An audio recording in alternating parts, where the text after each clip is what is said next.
Good morning, dear student. Welcome back to our Hindi classes. Previous video में हमने chapter number 4 गुफाओं की कला का पेज नंबर 33 का आधा भाग कंप्लीट कर लिया था। उसकी रीडिंग कर ली थी और समझ लिया था। अब हम आज इस क्लास में उसके आगे पढ़ेंगे। तो मैं आपको बता दूं कि हमने कहाँ तक पढ़ा था। हमने पढ़ा था कि मध्य प्रदेश के अलावा उदयगिरी पर्वत कहाँ पर है? उड़ीसा में भी भुवनेश्वर के निकट है। और यहाँ पर उदयगिरी और खंडगिरी में कई गुफाएं भी बनाई गई है। और उदयगिरी यानी कि सूर्योदय की पहाड़ियों में भी जैन धर्म के जो प्रचारक थे, जो प्रचार करने वाले, उनके द्वारा गुफाओं का निर्माण किया गया। किंतु जैन धर्म की गुफाओं में क्या है? सिर्फ जैनों के ही मंदिर नहीं है, वहाँ पर उन गुफाओं में हिंदू देवी देवताओं के भी मंदिर हैं। ठीक है। और इनमें जैसे कि हाथियों के समूह के भी चित्र हैं और बंदरों के भी चित्र हैं और स्त्रियों के भी चित्र हैं। अब इसके आगे पढ़ते हैं हम कि इन गुफाओं को विभिन्न नामों द्वारा जाना जाता है, यथा रानी गुफा, गणेश गुफा, पावन गुफा, सर्प गुफा, हाथी गुफा, स्वर्गपुरी, अनंत गुफा, तोता गुफा आदि। है ना। जैसा कि नाम से हमको पता चल रहा है, स्पष्ट है। यहाँ हाथी गुफा में जंगल में वृक्षों के पीछे से आते हुए अनेक हाथियों के दृश्य चित्रित हैं।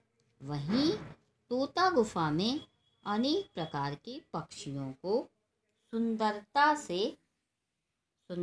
से चित्रित किया गया है। उदयगिरी की ही तरह खंडगिरी की गुफाओं का भी इसके रूप में, जैन मठ के रूप में उपयोग किया जाता रहा है। ठीक है। जैन मठ यानी होता है जहाँ जैन लोग रुकते हैं, वहाँ क्या करते हैं? रुक के पूजा करते हैं, उपासना करते हैं, और उसको कहते हैं जैन मठ। बौद्ध धर्म के प्रचारकों द्वारा निर्मित कला का उत्कृष्ट रूप अजंता की गुफाओं में दिखाई पड़ता है। यानी सबसे अच्छा रूप कहाँ दिखाई पड़ता है? अजंता की गुफाओं में। औरंगाबाद से लगभग 100 किलोमीटर दूर स्थित इन गुफाओं को देखकर सभी स्तंभित हो जाते हैं। सभी लोग यानी आश्चर्यचकित हो जाते हैं, हैरान हो जाते हैं। पहाड़ियों को काटकर बनाई विशाल गुफाओं ने, जिनमें न केवल बुद्ध के जीवन से संबंधित जातक कथाएं चित्रित हैं, बल्कि यानी ऐसा नहीं है कि बुद्ध के जीवन बस की कथाएं हैं, बल्कि भगवान बुद्ध की विशाल काय मूर्तियाँ यानी बड़ी बड़ी मूर्तियाँ हैं। अब पेज पलटिए, पेज नंबर 34 पर आ जाइए।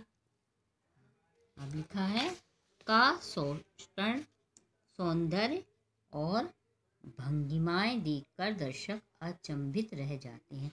यानी ऐसे ऐसे भाव और ऐसे ऐसे उनने क्या मुंह में अपने यानी भाव दिखाए हैं, तो उनको देख के लोग आश्चर्यचकित हो जाते हैं। गुफाओं में सुंदर नक्काशी वाले स्तंभ और अभूतपूर्व चित्र, मूर्तियाँ और बुद्ध की अनेक प्रतिमाएं हैं। बहुत सारे चित्र हैं, नक्काशी है और बहुत सारे स्तंभ, खंभे हैं और बुद्ध की प्रतिमाएं हैं। अजंता की गुफाओं का निर्माण बौद्ध भिक्षुओं के निवास स्थान के रूप में हुआ, जिन्हें विहार कहा जाता है। यानी बौद्ध के जो भिक्षु थे उन वो गुफाओं का निर्माण बौद्ध भिक्षुओं के निवास स्थान जहाँ वो रहते थे उनके रूप में हुआ और उनको क्या कहा जाता है, विहार कहा जाता है। तथा उपासना गृह के रूप में जिन्हें चैत्य कहते हैं, यानी जहाँ पे पूजा करते थे, उपासना गृह जैसे पूजा करते थे उनको क्या कहते हैं, चैत्य। आगे देखते हैं, बुद्ध की प्रतिमाओं के मध्य पवित्र वातावरण उनके ध्यान से सर्वदा उपयुक्त था। यानी बुद्ध की जो प्रतिमाएं थी, मूर्तियां थी और वहाँ का वातावरण था जो पवित्र था, यानी ध्यान उन लोग लगाते थे, पूजा करते थे, उसके लिए बहुत सही जगह थी।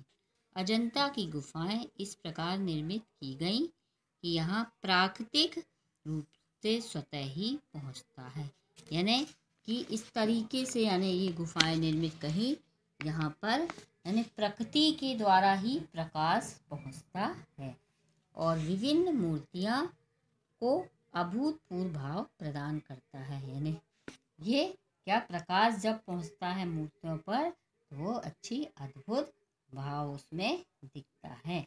अजंता की गुफाओं के संबंध में काफ़ी दिनों तक जानकारी नहीं थी, यानी काफ़ी दिनों तक इसके संबंध में किसी को भी कोई जानकारी नहीं थी कि वहाँ पर अजंता की गुफाएं हैं।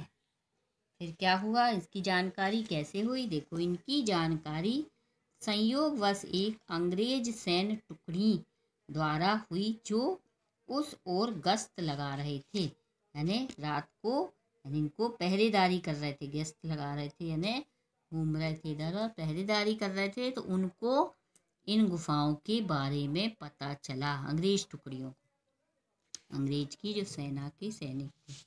ठीक है, अब आज की इस वीडियो में बच्चों बस इतना ही। नेक्स्ट वीडियो में हम आपसे फिर मिलेंगे, तब तक के लिए